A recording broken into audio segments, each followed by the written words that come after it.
हाय सांग मैंने welcome to my mini blog daily blog 10 को आपण मानक स्वागत। तो आज आम हठात बाहरी पड़ू लिंगराज मंदिर कहीं बोर इच्छा था जाए लिंगराज मंदिर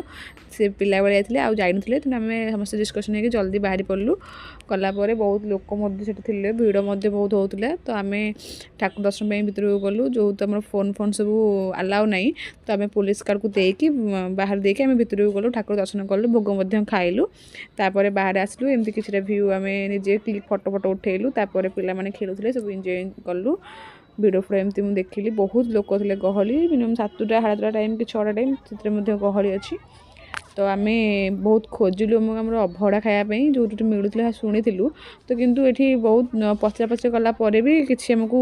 मिललानी मैंने सुराग मिललानी समस्त मना कले तो भाविलु अनंत गोसाई जो मंदिर अच्छा सियाड़े की जीवु से मिल जापे तो सियाड़े आम मुहांमुही हेलु गला बेले सब बाटर धान केरा हांगा मुका होता काठ दीप मो बो कौच तुम नेउन धान केरा से कहले नाई नाई आमर तो आसला हेरी आपको कौन हम तापर आम बाहर अनंत गोसाई मंदिर आड़ को दर्शन कलु दर्शन करने भोग विषय पचारू जो मैंने जो भोग को बराद दि जाए से पचारू से मना कले कहले कि आउ नाई भोग दिन 11टा पर आबे राति हो गलानी भोग सब सरीगला मिल पारनी तो मन दुख कर रिटर्न पुणी फेरिक आसलु तो जो तो आसू गुपचुप आम आंकर मुझे खाईदेलु तापर बड़ पानी टे पीलु जदि आम भिडियो आपको भल लगे तो लाइक शेयर सब्सक्राइब करेंगे जमार भूलें।